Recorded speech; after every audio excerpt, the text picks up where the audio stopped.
അതെ, ഈ അടുക്കളപ്പണി എന്നൊക്കെ പറയുന്നത് ഭയങ്കര നിസ്സാരമുള്ള കാര്യമാണ്. എൻ്റെ ഒരു സംശയമാണ്. ഇപ്പോൾ രാവിലെ നമ്മുടെ വേദക്കുട്ടിയും പിന്നെയും കൂടെ കളിക്കുക, ഒരു ഡോക്ടർ ജോയിയും കളിക്കുക കേട്ടോ. അങ്ങനെ അമ്മ പറഞ്ഞ് എപ്പോഴും കളിച്ചോണ്ടിരുന്നിട്ട് കാര്യമില്ല, പോയി ഇടയ്ക്ക് പഠിക്കുകയും കൂടെ ചെയ്ത് കഴിഞ്ഞാൽ ഡോക്ടറാവുന്നത്. അപ്പോൾ പിങ്കി പറഞ്ഞ് എനിക്കെങ്കിൽ ഡോക്ടറാവണ്ട, പഠിക്കേണ്ടവർക്ക് ഡോക്ടറാവണ്ട, പകരം ടീച്ചറായാൽ മതിയത്. അപ്പോൾ അമ്മ പറഞ്ഞ് അത് ടീച്ചറാവണമെങ്കിലും പഠിക്കണമെന്ന്. അന്നേരം പിങ്കി പറയുന്നെങ്കിൽ ഞാൻ അമ്മ പഠിക്കുന്നവർക്ക് വലിയ പുസ്തകമുണ്ട്, അത് വെച്ച് പഠിച്ചോളാം. അന്നേരം അമ്മ പറഞ്ഞു അതായാലും പുസ്തകം പഠിക്കണമല്ലോ. അവൻ പറയുകയാണ് എങ്കിൽ പിന്നെ ഞാൻ ഈ വീട്ടു ജോലി ചെയ്തോളാം, അത് പഠിക്കണ്ടല്ലോ. എന്തൊരു ഐഡിയ, അതിലേക്ക് ഒരിക്കലും വീട്ടു ജോലി ഭയങ്കര സിമ്പിളാന്ന് പറഞ്ഞിരിക്കുക. പിള്ളേരുടെ ഒരു തോന്നലേ നമ്മളെന്തിനാ നമ്മൾ എങ്ങനെയാലും ജോലി കിട്ടാൻ വേണ്ടി കഷ്ടപ്പെടും, എന്തിനാ അടുക്കളയിൽ നിന്ന് രക്ഷപ്പെടാലോ എന്നുള്ള വിചാരത്തിൽ. ഇപ്പോൾ രാവിലെ ആൻറ്റി നമ്മുടെ പള്ളിക്കമ്പലത്തിലും ഗണപതി അമ്പലത്തിലും ഒക്കെ പോയായിരുന്നു, അപ്പം കൊണ്ടുവന്നതാണ്. പിന്നെ കഞ്ഞി ഉണ്ടായിരുന്നു. അപ്പോൾ അവിടെ 1-ാം ദിവസം ഗണപതി അമ്പലത്തിൽ കഞ്ഞി കിട്ടും. അപ്പോൾ ആൻറ്റി രാവിലെ കഞ്ഞി കൊണ്ടു തന്നു, ഞങ്ങൾ കഴിച്ചു. പിന്നെ അതിൻ്റെ കൂടെ ഗണപതി ഹോമത്തിൻ്റെ പ്രസാദമാണ്.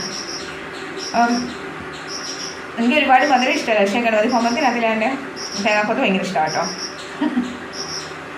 അപ്പോൾ രാവിലെ നമ്മൾ പ്രസാദമൊക്കെ തിന്നിട്ട് അങ്ങോട്ട് ഐശ്വര്യമായിട്ട് അടുക്കളപ്പണി തുടങ്ങാമെന്ന് വിചാരിച്ചു. പിള്ളേരുടെ ഓരോ ധാരണകൾ ബാക്കിയുള്ളവനെ കിടന്ന് അറിയാം, അടുക്കള കിടന്ന് വിടുന്ന പാട്.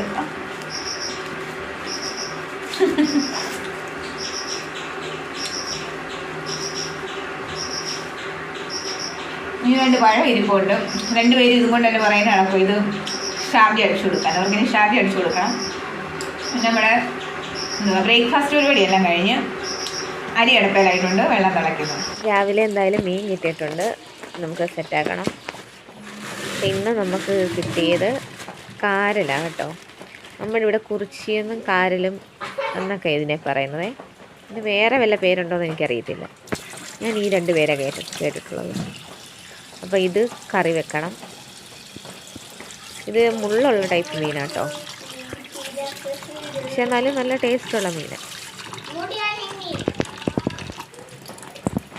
അപ്പോൾ അവർക്ക് ഷാർജ ആക്കി കൊടുത്തിട്ട് നമുക്ക് ബാക്കി പരിപാടിയിലോട്ട് പോകാം, അല്ലെങ്കിൽ പിന്നെ അവൾമാർ സമ്മതിക്കത്തില്ല.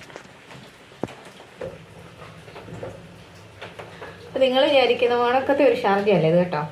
പിള്ളേർക്ക് കൊടുക്കാനുള്ളൂടെ നല്ല ചൂട് ഷാർജ നമ്മളുണ്ടാക്കുന്നത് കേട്ടോ. എനിക്ക് എന്തും പനിയാണ്, അതുകൊണ്ട് തണുത്തൊന്നും കൊടുക്കത്തില്ല. ഐസ്ക്രീം ഒക്കെ ആയാലും ഞങ്ങൾ കണക്ക് മാറ്റി പാലാക്കിയാണ് കൊടുക്കുന്നത്. വേദയ്ക്ക് ഒരു കുഴപ്പമില്ല, പക്ഷേ നമ്മളിന്ന് ചെറിയ ചൂടുള്ള ഇളം ചൂടുള്ള ഷാർജയാണ് നമ്മൾ കഴിക്കാൻ പോകുന്നത്. പിള്ളേരെ പറ്റിക്കാൻ ഇതൊക്കെ മതി.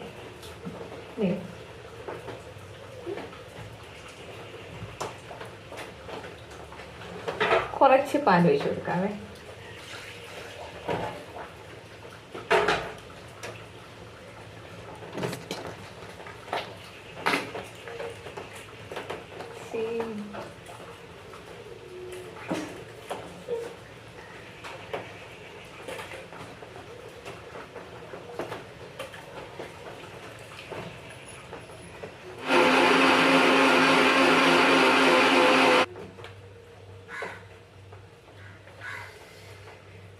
ഷാർജ ആയിട്ടുണ്ട് കേട്ടോ, കുറച്ച് തെറിച്ച് പോയേ.